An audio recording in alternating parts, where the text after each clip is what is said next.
Brahmavar police ಕಚೇರಿಯ ಆವರಣದ ಕಸ ಕೊಂಪೆಯಾಗಿ ಪರಿಣಮಿಸಿದೆ. ಕಾನೂನು ಸುವ್ಯವಸ್ಥೆ ಕಾಪಾಡಬೇಕಾದ ಪೊಲೀಸ್ ವೃತ್ತ ನಿರೀಕ್ಷಕರ ಕಚೇರಿಯ ಆವರಣವೇ ಈಗ ಕಸದ ಕೊಂಪೆಯಾಗಿ ಮಾರ್ಪಟ್ಟಿದೆ. 10 ವರ್ಷಗಳ ಹಿಂದೆ ವಶಪಡಿಸಿಕೊಂಡ ದೋಣಿಗಳು ವಿಲೇವಾರಿಯಾಗದೆ ತುಕ್ಕು ಹಿಡಿಯುತ್ತಿದ್ದು ಸ್ಥಳೀಯರಲ್ಲಿ ಆತಂಕವೊಂದನ್ನು ಸೃಷ್ಟಿ ಮಾಡಿದೆ. ಈ ಕುರಿತು ಒಂದು ವಿಶೇಷ ವರದಿ ಇದೆ ನೋಡಿ. ಬ್ರಹ್ಮಾವರದ ಪೊಲೀಸ್ ವೃತ್ತ ನಿರೀಕ್ಷಕರ ಕಚೇರಿಯ ಆವರಣವನ್ನ ನೋಡಿದ್ರೆ ಇದು ಕಚೇರಿಯೋ ಅಥವಾ ಹಳೆಯ ದೋಣಿಗಳನ್ನ ಎಸೆಯುವ ಜಾಗವೋ ಎಂಬ ಅನುಮಾನ ಕಾಡುವುದು ಸಹಜ.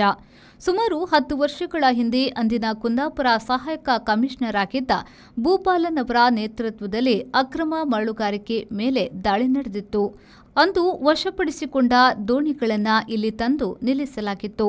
ಆದರೆ ದಶಕ ಕಳೆದರೂ ಆ ದೋಣಿಗಳ ವಿಲೇವಾರಿಗೆ ಮಾತ್ರ ಮುಹೂರ್ತ ಕೂಡಿ ಬಂದಿಲ್ಲ. ಒಂದೊಮ್ಮೆ ಇದೇ ಜಾಗದಲ್ಲಿ ಪೊಲೀಸ್ ಸಿಬ್ಬಂದಿಗಳು ಅತ್ಯುತ್ತಮ ಬ್ಯಾಡ್ಮಿಂಟನ್ ಕ್ರೀಡಾಂಗಣವನ್ನು ನಿರ್ಮಿಸಿದ್ರು. ಜಿಲ್ಲಾ ಪೊಲೀಸ್ ವರಿಷ್ಠಾಧಿಕಾರಿಗಳ ಸಮ್ಮುಖದಲ್ಲಿ ರಾಜ್ಯಮಟ್ಟದ ಕ್ರೀಡಾಕೂಟಗಳು ನಡೆದು ಗಮನ ಸೆಳೆದಿದ್ದ ಈ ಜಾಗ ಇಂದು ದೋಣಿಗಳ ಅಡಿಯಲ್ಲಿದೆ. ಸ್ವಚ್ಛತೆಯ ಪಾಠ ಮಾಡಬೇಕಾದ ಇಲಾಖೆಗಳೇ ಈ ರೀತಿ ಮೌನಕ್ಕೆ ಶರಣಾದ್ರೆ ಸಾಮಾನ್ಯ ಜನರ ಗತಿಯೇನು? ಸಾಂಕ್ರಾಮಿಕ ರೋಗಗಳು ಹರಡಿ ಅನಾಹುತ ಸಂಭವಿಸುವ ಮುನ್ನ ಸಂಬಂಧಪಟ್ಟ ಅಧಿಕಾರಿಗಳು ಎಚ್ಚೆತ್ತುಕೊಳ್ಳಬೇಕಿದೆ.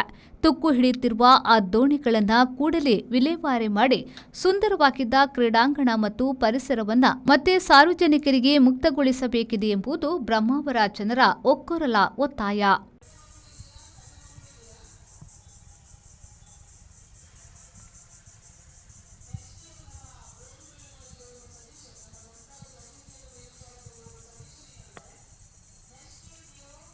ಬ್ಯೂರೋ ರಿಪೋರ್ಟ್, ವಿ4 ನ್ಯೂಸ್, ಬ್ರಹ್ಮಾವರ.